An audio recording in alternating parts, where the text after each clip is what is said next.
السلام علیکم ورحمۃ اللہ وبرکاتہ. نحمده ونصلي على رسوله الكريم. اللهم صل على محمد وعلى آل محمد كما صليت على إبراهيم وعلى آل إبراهيم إنك حميد مجيد. اللهم بارك على محمد وعلى آل محمد كما باركت على إبراهيم وعلى آل إبراهيم إنك حميد مجيد. ہم نے کل کی آیات میں یہ پڑھا تھا کہ اللہ کے رسول صلی اللہ علیہ وسلم کی دعوت و تبلیغ کے جو اثرات تھے وہ بڑے اچھے تھے. کافی لوگ مسلمان ہو رہے تھے تو انہوں نے مقابلے کی ٹھانی کہ ہم نبی علیہ الصلوۃ والتسلیم کی دعوت و تبلیغ کے مقابلے میں اپنی حجتوں کو، اپنے دلائل کو پیش کریں. تو جو وہ دلائل دیا کرتے اللہ تعالیٰ قرآن مجید میں آیات اتار کے ان کو جواب دیتے. ان آیات کو پڑھ کے ایک بات ضرور سامنے آتی ہے، اور وہ یہ ہے کہ آپ صلی اللہ علیہ وسلم کے لیے معاشرے کا جو سب سے اہم کام تھا وہ ان کی آخرت کی فکر تھی. کہ آپ یہ چاہتے تھے کہ لوگوں کی فکر کو درست کیا جائے. حالانکہ دیکھا جائے تو خطہ عرب میں خاص طور پر مکہ جہاں لوگ آباد ہیں وہاں کوئی ترقی نہیں ہے، وہاں کوئی حکومت نہیں ہے، وہاں قبائلی سسٹم ہے، لیکن ہر قبیلہ اپنے اپنے مقام پہ جی رہا ہے اور تھوڑی تھوڑی سی بات پہ، لڑائی پہ، مرنے مارنے پہ تیار ہو جاتا ہے. آپ صلی اللہ علیہ وسلم کے لیے سب سے بڑا اور اہم ایشو یہی تھا کہ ان لوگوں کی فکر کو درست کیا جائے اور ان کو اللہ کے ساتھ جوڑ دیا جائے. جب رب کے ساتھ انسان جڑ جاتا ہے تو پھر اس کے سارے حالات سدھر جاتے ہیں. پھر یہ نہیں ہوتا کہ وہ ترقی میں پیچھے رہ جاتا ہے یا جاہل رہ جاتا ہے یا اسے معاشرے میں افراد کے درمیان، لوگوں کے درمیان رہنے میں بڑی مشکلات پیش آتی ہیں، اور اسی طرح اپنے خاندانی سسٹم کو چلانے میں وہ ناکام ہو جاتا ہے. ایسی کوئی بات نہیں ہے، بلکہ اصل چیز یہی ہوتی ہے کہ آپ صلی اللہ علیہ وسلم نے انہیں آخرت کی فکر دینے کے لیے اس قسم کی آیات جو اللہ تعالیٰ نے اتاری تھیں ان کو سنائی، ان کو اللہ تعالیٰ سے جوڑا. اسی طرح اگلی آیات کو بھی دیکھی، اس میں بھی یہی پتہ چلتا ہے. صفحہ نمبر 105 پہ جو پہلی آیت ہے، والذین یدعون من دون اللہ لا یخلقون شیئا وهم یخلقون اموات غیر احیاء وما یشعرون ایان یبعثون. اللہ کے ماں سوا جن کو یہ لوگ پکارتے ہیں وہ کچھ پیدا نہیں کر سکتے بلکہ خود پیدا کیے گئے ہیں. اموات، وہ مردہ ہیں. غیر احیاء، وہ زندہ نہیں ہیں، اور وہ یہ بھی نہیں جانتے کہ کب اٹھائے جائیں گے. اب یہ جو لفظ ہے اموات غیر احیاء، یہ ہم سب کے لیے قابل غور ہے. موت کسی پتھر کو نہیں آتی، اس میں کوئی زندگی نہیں ہوتی. موت کسی مورتی کو نہیں آتی، اس میں کوئی زندگی نہیں ہوتی. تو موت کس کو آتی ہے؟ کسی زندہ چیز کو. جب وہ ختم ہو جاتی ہے تو اس کو کہا جاتا ہے امواتن.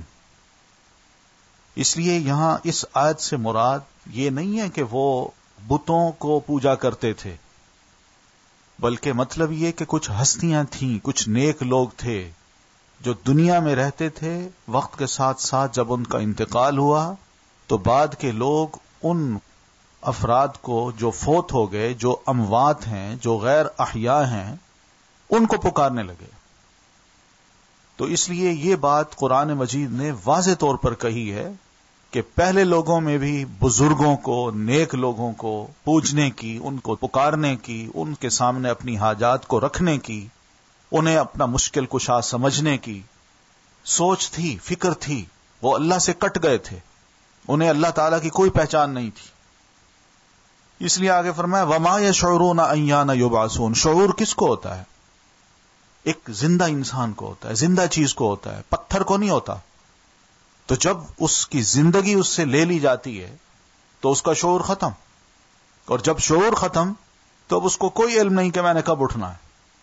جب اس کو یہ علم نہیں ہے تو جو اس کے سر پہ کھڑے ہو کے یا اس کی مورتی یا اس کی تصویر یا اس کی قبر پہ کھڑے ہو کے اس کو پکار رہا ہے، اسے کیسے پتا چلے گا کہ میرے سر پہ کون کھڑا ہے؟ ایک اور آیت میں فرمایا ایشرکون ما لا یخلق شیئا وهم یخلقون ولا یستطیعون لهم نصرا ولا انفسهم ینصرون، کیا یہ ایسے لوگوں کو شریک ٹھہراتے ہیں جو کچھ بھی پیدا نہیں کرتے بلکہ خود پیدا کیے جاتے ہیں، اور نہ ان کی مدد کرنے کی طاقت رکھتے ہیں اور نہ خود اپنی ہی آپ مدد کر سکتے ہیں؟ یہاں دیکھیے یہ جو لفظ ہیں قابل غور ہیں کہ بلکہ خود پیدا کیے جاتے ہیں، کتنی بے بسی ہے ان خداؤں کی۔ یعنی اگر کوئی زندہ انسان تھا، کوئی بزرگ تھا، وہ خود پیدا نہیں ہوا، یا کوئی پتھر تھا تو وہ خود نہیں بنا، مورتی وہ خود نہیں بنی، وہ محتاج تھا کہ اس کو کوئی بنائے، اس کو کوئی پیدا کرے۔ تو وہ کون ہے؟ خالق حقیقی کون ہے؟ وہ اللہ تعالیٰ کی ذات ہے۔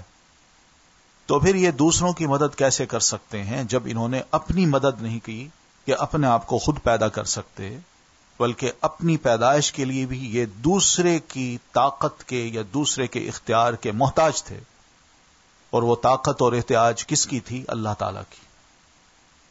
پھر آگے فرمایا واتخذوا من دونه آلهة لا يخلقون شيئا وهم يخلقون ولا يملكون لأنفسهم ضرا ولا نفعا ولا يملكون موتا ولا حياة ولا نشورا۔ اور ان لوگوں نے اللہ کے ماں سوا ایسے لوگوں کو معبود بنا رکھا ہے جو کوئی چیز پیدا نہیں کرتے بلکہ خود پیدا کیے گئے ہیں، جو خود اپنے لیے بھی نفع اور نقصان کے مالک نہیں، نہ موت اور نہ زندگی اور نہ مرنے کے بعد زندہ کیے جانے کا وہ اختیار رکھتے ہیں۔ حقیقت یہ ہے کہ اگر قرآن مجید کو کوئی مسلمان، کوئی انسان بھی خالی ذہن کے ساتھ اور پچھلے جو خیالات ہیں ان تمام خیالات کو ایک طرف رکھ کے اگر قرآن مجید کو پڑھے تو اس بات کی ضمانت دی جا سکتی ہے کہ وہ قرآن مجید کو سمجھ کے توحید کو بھی سمجھ سکتا ہے، اللہ کو بھی سمجھ سکتا ہے اور شرک کو بھی سمجھ سکتا ہے۔ آج مسئلہ یہی ہے کہ ہم قرآن کو سمجھے بغیر نہ توحید کو جانتے ہیں اور نہ شرک کو پہچانتے ہیں۔ یہی وجہ ہے کہ ہم سے بہت سے بعض اوقات شرکی اعمال ہو جاتے ہیں۔ اس سے بڑھ کر اور کون سی کتاب ہے جو وضاحت کرتی ہو؟ اور اتنی تفصیلی باتیں کوئی ایسی کتاب نہیں دنیا کی، نہ تورات میں آپ کو ملیں گی یہ چیزیں، نہ انجیل میں ملیں گی۔ یہ قرآن مجید کا ہی اعجاز ہے، اس کا معجزہ ہے کہ اس میں اس قسم کی باتیں کھل کھل کے کہی گئی ہیں۔ یعنی عیسیٰ علیہ السلام کو بھی اگر خدائی کا درجہ دیا جاتا ہے، نبی تھے، نیک تھے، صالح تھے۔ اولیاء، نیک لوگ نبی سے بہت نیچے ہوتے ہیں، بہت نیچے درجے کے ہوتے ہیں، لیکن جو نبی ہوتا ہے وہ بڑے اونچے درجے کا ہوتا ہے۔ اس کے بارے میں بھی اللہ فرماتے ہیں اگر نبی کو بھی کسی نے خدا مان لیا ہے اور ان کو سمجھتے ہیں کہ یہ خدا ہیں، تو بات یہ ہے کہ کیا وہ خود پیدا ہوئے ہیں یا ان کو کوئی پیدا کرنے والا تھا؟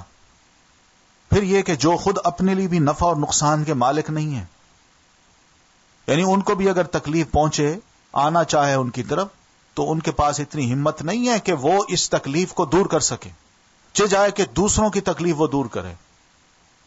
آج یہ لفظ ہم مسلمان جاہلوں کی زبان پہ ہے، بیٹھے بیٹھے چلتے چلتے یہ لفظ کہہ دیتے ہیں یا علی مشکل کشا۔ اب یہ لفظ بھی قابل غور ہے۔ اگر سیدنا علی رضی اللہ تعالیٰ عنہ واقعی مشکل کشا ہوتے تو ان کا بیٹا سیدنا حسین میدان کربلا میں جس طرح وہ شہید کیے گئے ہیں، کیا باپ کا یہ حق نہیں پہنچتا تھا کہ اپنے بیٹے کی مشکل کو دور کرتا؟ کیا وہ دور کر سکے؟ کہاں ہے ان کا اختیار؟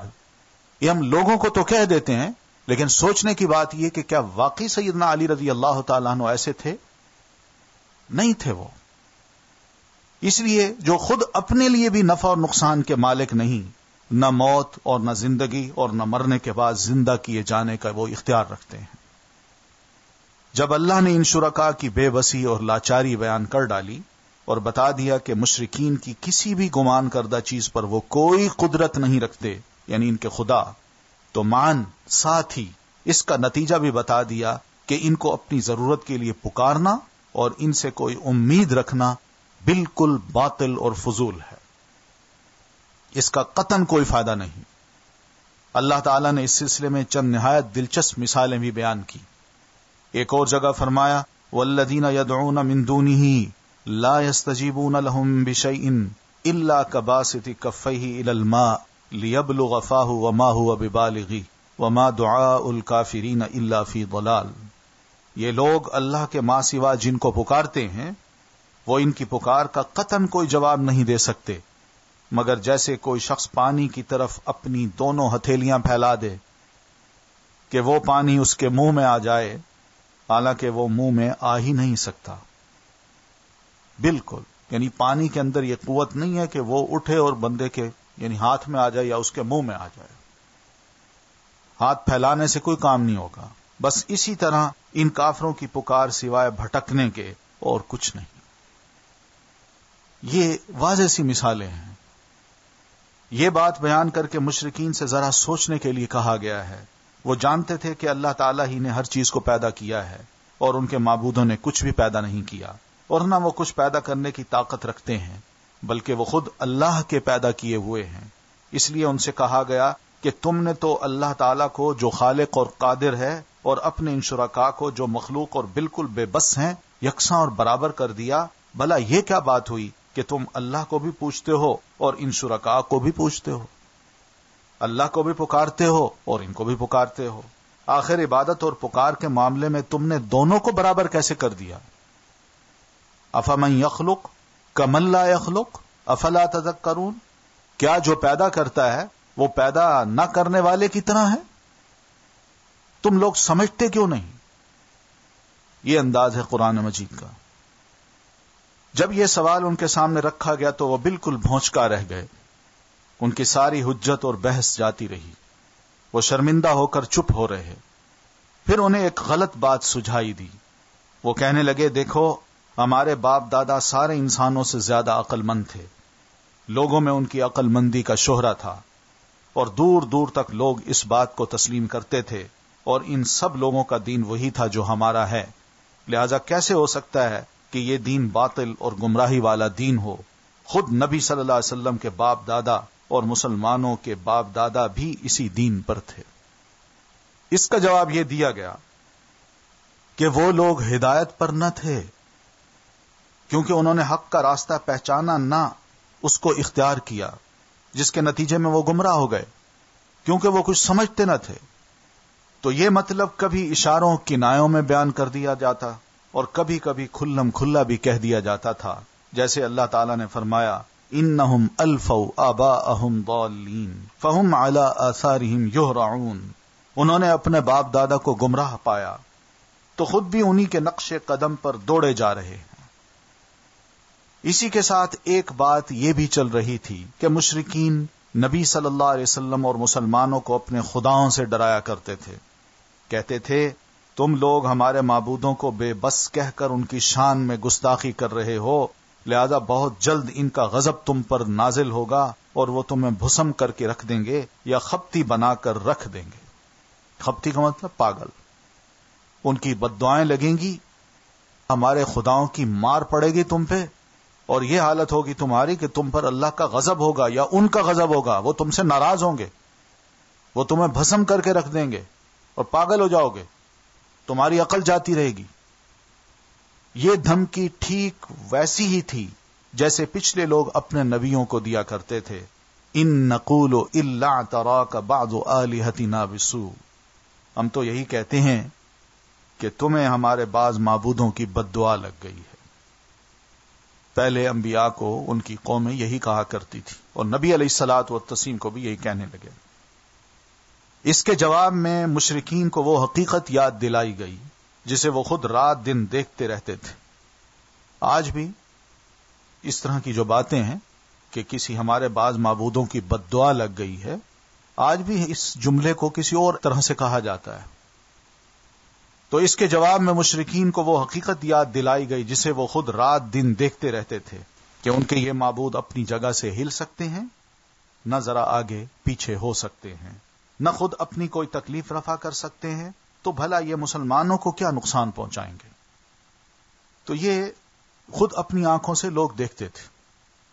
تو اب بھی اگر دیکھ لیں کہ بغداد میں کیا ہو رہا ہے، وہاں بغداد میں ہماری دنیا میں مسلمان جو ہیں وہ یہ سمجھتے ہیں کہ بغداد میں ایک قبر ہے جس کا نام ہے پیر عبد القادر جیلانی رحمت اللہ علیہ، اور وہ غوث اعظم ہیں اور پھر اسی طرح سیدنا علی رضی اللہ تعالیٰ عنہ کی بھی وہاں قبر ہے، اور ان کو کہا جاتا ہے مشکل کشا۔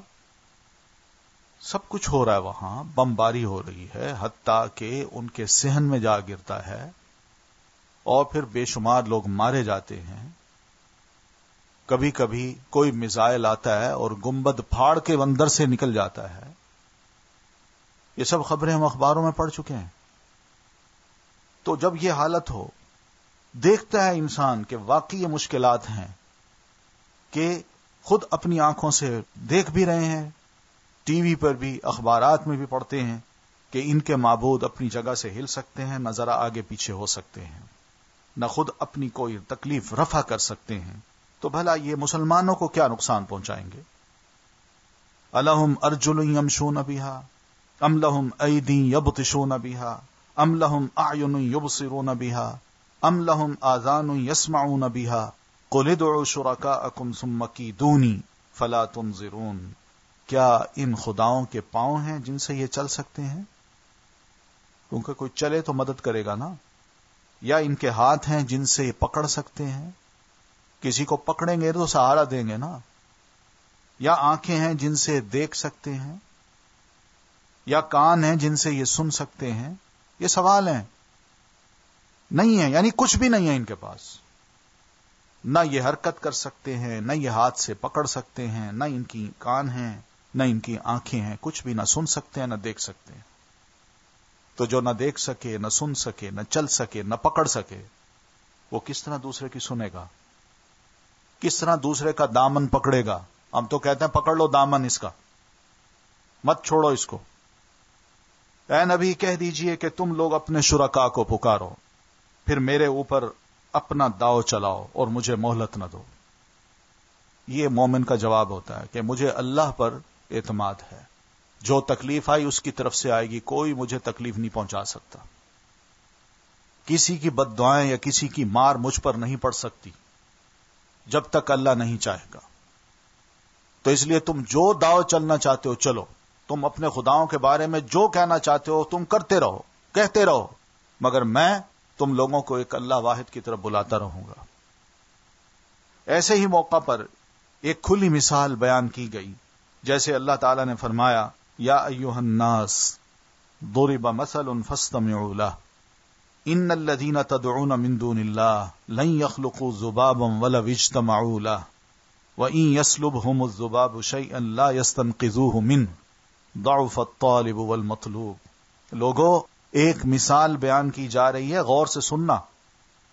اللہ کے سوا جن خداؤں کو تم پکارتے ہو وہ تو کسی طرح ایک مکھی بھی پیدا نہیں کر سکتے، خواہ اس کے لیے سب کے سب خدا جمع ہو جائیں، چہ جائے کہ بیٹے دیں، اور اگر مکھی ان سے کچھ چھین لے تو وہ چھڑا بھی نہیں سکتے۔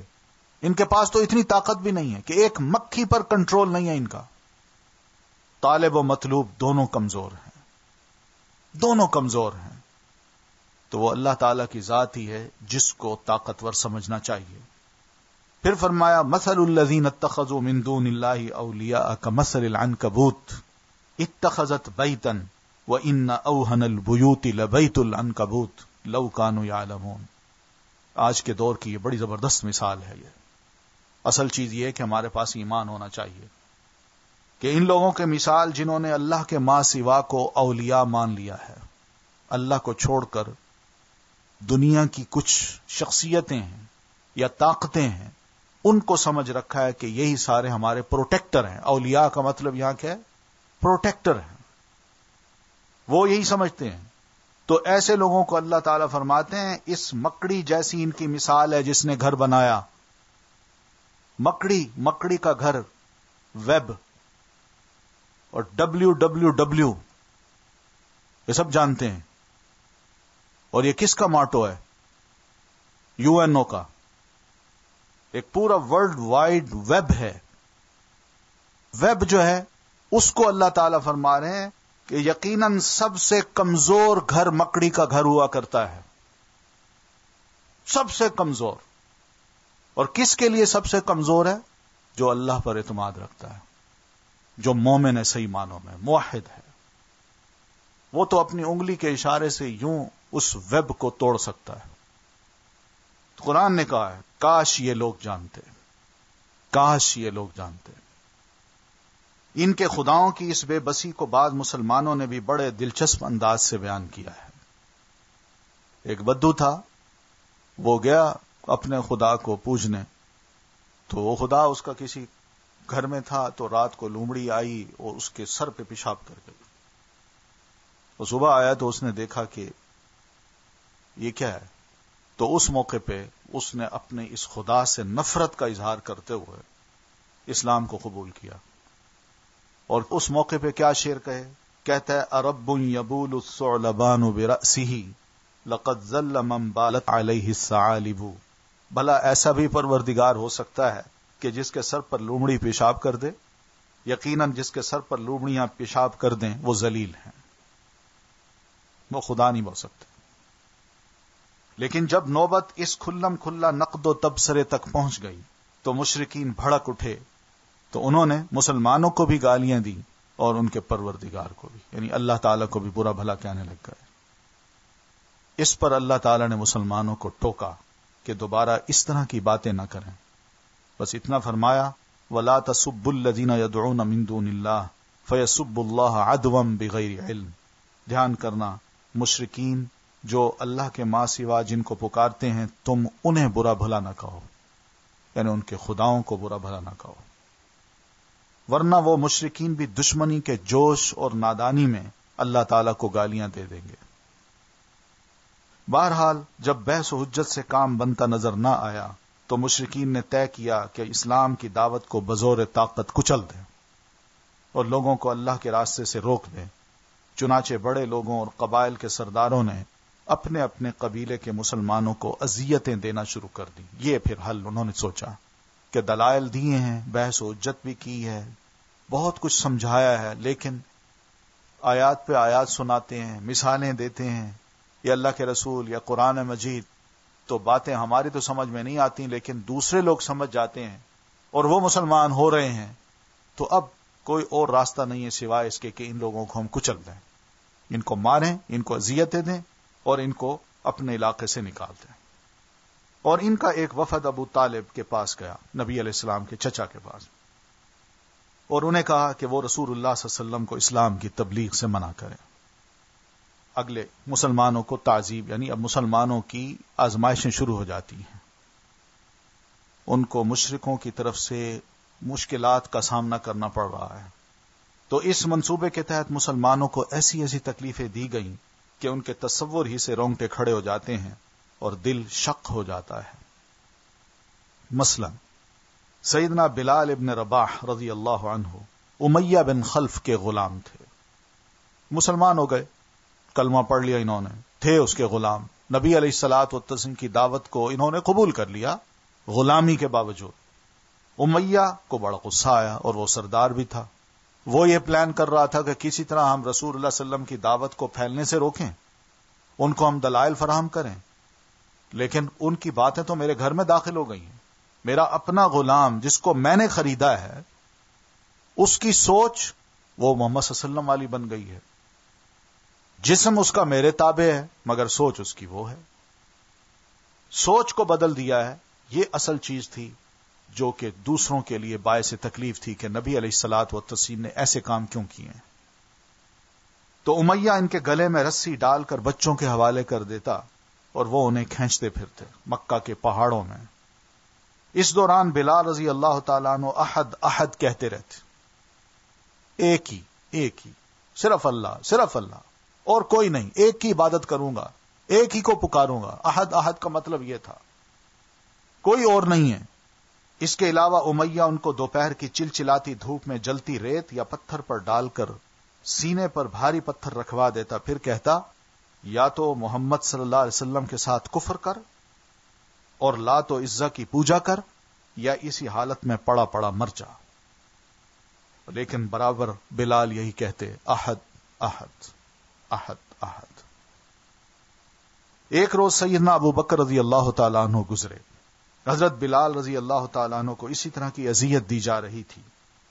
حضرت ابو بکر صدیق رضی اللہ تعالیٰ عنہ نے انہیں اس مصیبت میں دیکھا تو امیہ سے کہا کہ تم اس کو بیچتے ہو؟ اس نے کہا ٹھیک ہے، کتنے لوگ ہیں؟ اس نے کہا اتنے. ان کا یہ لو، آزاد کر دو اس کو. تو اس طرح خرید کر اللہ کے لیے ان کو آزاد کر دیا. عامر ابن فہیرہ رضی اللہ تعالیٰ عنہ، ان کو اس قدر مارا جاتا کہ ان کی عقل جاتی رہتی، یعنی بالکل انسان جیسے بے ہوش ہو جاتا ہے. اذیتیں اتنی دی جاتی تھی اور ان کی سمجھ میں کچھ نہ آتا کہ وہ کیا کہہ رہے ہیں. ابو فکیہہ رضی اللہ عنہ، جن کا نام افلح تھا اور قبیلہ ازد کے رہنے والے اور قبیلہ بنو عبد الدار کے غلام تھے، ان کے پاؤں میں لوہے کی بیڑیاں پہنا کر دوپہر کی چلچلاتی دھوپ میں انہیں لایا جاتا اور کپڑے اتار کر تپ تپی ریت یا پتھر پر لٹا دیا جاتا اور اوپر اتنا بھاری پتھر رکھ دیا جاتا کہ وہ ہل بھی نہ سکیں، اور اتنی دیر تک اسی اذیت میں رکھا جاتا کہ ان کی عقل کھو جاتی. کبھی آپ کو موقع ملا ہو مکہ میں صرف ننگا پاؤں فرش پہ رکھنے کا، حدود حرم نہیں، ذرا اس سے باہر جہاں سڑک ہے یا پہاڑ ہے، انہیں مسلسل اسی طرح اذیتیں دی جاتی رہیں، یہاں تک کہ دوسری ہجرت حبشہ میں وہ بھی ہجرت کر گئے. ایک بار اسی طرح ان کے دونوں پاؤں کو رسی سے باندھ کر انہیں گھسیٹتے ہوئے لے جایا گیا اور جلتی زمین پر ڈال کر اس طرح ان کا گلا گھونٹ دیا گیا، یوں لگتا تھا کہ جیسے مر گئے ہیں. اسی دوران میں سیدنا ابو بکر رضی اللہ تعالیٰ عنہ وہاں سے گزرے تو انہیں بھی خرید کر اللہ کے لیے آزاد کر دیا. یہ چھوٹے چھوٹے پروجیکٹ تھے جو مسلمانوں کے ذہین افراد تھے، ان کے ذہنوں میں تھے کہ کس طرح ہم نے اب اسلام کو پروموٹ کرنا ہے. مشہور صحابی خباب ابن ارت رضی اللہ عنہ زمانہ جاہلیت میں قید ہو کر آئے تھے. انہیں بنو خزاعہ کی ایک عورت ام انمار بنت سباع نے خرید لیا تھا. یہ لوہار تھے. جب مسلمان ہوئے تو ان کی مالکن لوہے کا جلتا ہوا ٹکڑا لے کر آتی اور ان کی پیٹھ پر ڈال دیتی تاکہ محمد صلی اللہ علیہ وسلم کے ساتھ کفر کریں، مگر اس سے ان کا ایمان اور زیادہ بڑھ جاتا. انہیں مشرکین بھی سزائیں دیتے، کبھی گردن مروڑتے، کبھی بال نوچتے، اور کئی بار تو جلتے ہوئے کوئلوں پر ڈال دیا جنہیں ان کی پیٹھ کی چربی ہی نے بجھا دیا. حضرت زنیرہ رضی اللہ عنہا ایک رومی لونڈی تھی، روم کی، رومن فارنر. وہ مسلمان ہوئی تو انہیں اللہ کی راہ میں اس قدر تکلیفیں دی گئیں کہ وہ اندھی ہو گئیں، ان کی آنکھیں جاتی رہیں. اس پر ان سے کہا گیا کہ تمہیں لات اور عزا کی مار پڑ گئی ہے. انہوں نے کہا نہیں واللہ انہوں نے میرا کچھ نہیں بگاڑا، یہ تو اللہ کی طرف سے ہے اور اگر وہ چاہے تو اسے دور کر سکتا ہے. دوسرے دن صبح ہوئی تو واقعی اللہ نے ان کی بصارت بحال کر دی تھی. اس پر مشرکین کہنے لگے یہ تو محمد صلی اللہ علیہ وسلم کا ایک جادو ہے. ایمان کو نہیں انہوں نے اپریسیٹ کیا کہ اس خاتون کا اللہ پر کتنا بڑا ایمان ہے. ام عبیس رضی اللہ عنہا بنو زہرہ کی ایک لونڈی تھی. ان کا مالک اسود ابن عبد یغوث انہیں ستایا کرتا تھا.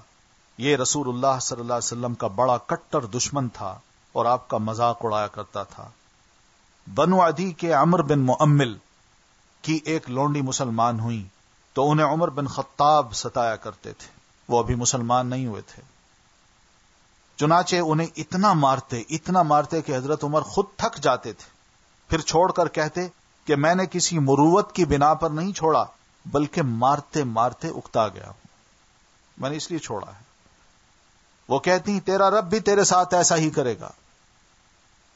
اور جو لونڈیاں مسلمان ہوئیں اور انہیں ستایا گیا ان میں نہدیہ اور ان کی صاحبزادی کا ذکر کیا جاتا ہے. یہ دونوں بنو عبد الدار کی ایک عورت کی لونڈیاں تھیں. حضرت ابو بکر رضی اللہ تعالیٰ عنہ نے حضرت بلال، عامر ابن فہیرہ اور ابو فکیہہ کی طرح ان سب لونڈیوں کو بھی خرید کر آزاد کیا. اس پر ان کے والد ابو قحافہ یعنی حضرت ابو بکر کے والد نے بطور عتاب کہا میں دیکھتا ہوں کہ تم کمزور گردنیں آزاد کرا رہے ہو، اگر طاقتور مردوں کو آزاد کراتے تو وہ تمہارا بچاؤ بھی کر سکتے تھے، کوئی فائدہ تو ہوتا. ان کمزوروں نے تمہیں کیا فائدہ پہنچانا ہے؟ تو ابو بکر رضی اللہ تعالیٰ عنہ اس پر فرمایا کرتے میں اللہ کی رضا چاہتا ہوں.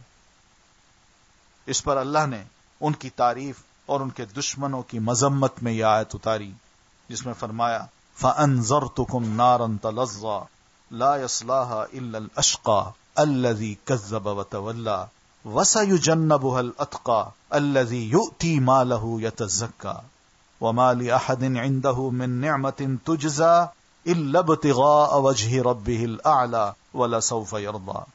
میں نے تم کو ڈرا دیا ایک بھڑکتی ہوئی آگ سے، جس میں وہی بدبخت داخل ہوگا جس نے جھٹلایا اور منہ پھیرا، یعنی امیہ بن خلف اور اس جیسے کام کرنے والے دوسرے لوگ، اور اس سے وہ پرہیزگار بچا لیا جائے گا جو اپنا مال پاکیزگی حاصل کرنے کے لیے دیتا ہے، اور اس پر کسی کا احسان نہیں ہے کہ اس کا بدلہ دیا جا رہا ہو، بلکہ اس کا مقصد محض اپنے پروردگار کی خوشنودی حاصل کرنا ہے، اور وہ یقیناً راضی ہو جائے گا۔ یہ دنیا میں ہی اللہ تعالیٰ نے سیدنا ابو بکر رضی اللہ تعالیٰ عنہ کو خوشخبری دی، اور یہ ہیں ابو بکر رضی اللہ تعالیٰ عنہ، اللہ ان سے بھی راضی ہو، اور انہوں نے جن غلاموں اور لونڈیوں کو آزاد کرایا ان سے بھی اور تمام صحابہ کرام سے بھی۔ ان کے علاوہ حضرت عمار ابن یاسر اور ان کے والدین کو بھی سزائیں دی گئیں۔ یہ لوگ بنو مخزوم کے حلیف تھے، جن کا ایک سردار ابو جہل تھا، چنانچہ اس کی سرکردگی میں قبیلے والے ان لوگوں کو سخت دھوپ کے وقت ابتح وادی میں لے جاتے اور اس کی گرمی میں تپاتے۔ ایسی حالت میں رسول اللہ صلی اللہ علیہ وسلم ان کے پاس سے گزرتے اور فرماتے، آل یاسر صبر کرنا، صبرن یا آل یاسر، تمہارا ٹھکانہ جنت ہے، اے اللہ آل یاسر کو بخش دے۔ بڑی قربانیاں دے رہے ہیں، پورا خاندان اسلام قبول کرنے کے بعد سب سے زیادہ مصیبتیں جھیل رہا ہے، باپ بھی، بیٹا بھی، بیوی بھی۔ اس طرح عذاب سہتے سہتے یاسر اس دنیا سے چل بسے۔ وہ قبیلہ مزحج کی ایک شاخ انس سے تعلق رکھتے تھے۔ ان کے والد کا نام عامر اور دادا کا نام مالک تھا۔ حضرت عمار رضی اللہ تعالیٰ عنہ کی والدہ کا نام سمیہ بنت خیاط تھا رضی اللہ عنہا۔ وہ ابو حذیفہ مخزومی کی لونڈی تھیں، بہت بوڑھی اور کمزور ہو چکی تھیں۔ انہیں کمبخت ابو جہل نے شرمگاہ میں نیزہ مارا، جس سے وہ شہید ہو گئیں، اور یہ اسلام کی سب سے پہلی شہیدہ ہیں۔ باقی رہے عمار رضی اللہ عنہ تو عذاب ان کی شدت سے باہر ہو گیا۔ مشرکین سخت گرمی کے دنوں میں کبھی انہیں لوہے کی زرہ پہنا دیتے، کبھی سینے پر سرخ بھاری پتھر رکھ دیتے، کبھی پانی میں ڈبو دیتے، یہاں تک کہ ایک روز انہوں نے مجبوراً ان کے مطلب کی بات کہہ دی، لیکن دل ایمان سے بھرا ہوا تھا۔ اس پر اللہ نے آیت نازل فرمائی، الا من اکرہ وقلبہ مطمئن بالایمان ولکن من شرح بالکفر صدرا فعلیہم غضب من اللہ ولہم عذاب عظیم۔ جس شخص کو کفر پر مجبور کیا گیا اور اس کا دل ایمان کے ساتھ مطمئن تھا، لیکن اس کے سوا جو کوئی اللہ کے ساتھ کفر کرے، یعنی کھلے دل کے ساتھ کفر قبول کر لے، تو ان پر اللہ کا غضب ہے اور ان کے لیے زبردست عذاب ہے۔ اللہ کی راہ میں حضرت مصعب بن عمیر کو بھی اذیتیں دی گئیں۔ وہ بڑے ناز و نعمت میں پلے بڑھے تھے، اسلام لائے تو ان کی ماں نے ان کا کھانا پینا بند کر دیا اور گھر سے نکال دیا، چنانچہ سانپ کی کینچلی کی طرح ان کی چمڑی ادھڑ گئی، اتنا ان کو مارا گیا۔ حضرت صہیب ابن سنان رومی، یہ بھی روم کے تھے، ان کو بھی اسلام قبول کرنے کی صورت میں اس قدر تکلیف دی گئی کہ وہ اپنی عقل کھو بیٹھے، انہیں پتہ ہی نہ چلتا تھا کہ کیا کہہ رہے ہیں۔ حضرت عثمان بن عفان رضی اللہ تعالیٰ عنہ مالدار تھے، یہ کمزوروں پر ظلم نہیں ہوئے، مالداروں پر بھی ہوئے ہیں۔ ان کو بھی طرح طرح سے ستایا گیا۔ ان کا چچا ان کو کھجور کی چٹائی میں لپیٹ کر نیچے سے دھونی دیتا تھا اور یہ دھوئیں میں ہی سانس لیتے تھے۔ حضرت ابو بکر اور طلحہ ابن عبید اللہ کو بھی ستایا گیا۔ نوفل ابن خویلد نے، اور کہا جاتا ہے کہ طلحہ بن عبید اللہ کے بھائی عثمان بن عبید اللہ نے دونوں کو پکڑ کر ایک ہی رسی میں باندھ دیا تاکہ نماز پڑھنے اور دین پر عمل پیرا ہونے سے باز رہیں، مگر ان دونوں حضرات نے اس کی بات نہ مانی۔ پھر اس نے حیرت سے دیکھا کہ دونوں کھلے ہوئے ہیں اور نماز پڑھ رہے ہیں۔ چونکہ دونوں ایک ساتھ رسی میں باندھے گئے تھے، اس لیے انہیں قرین کہا جاتا ہے۔ قرین کے معنی ہے ایک ساتھ ملائے گئے۔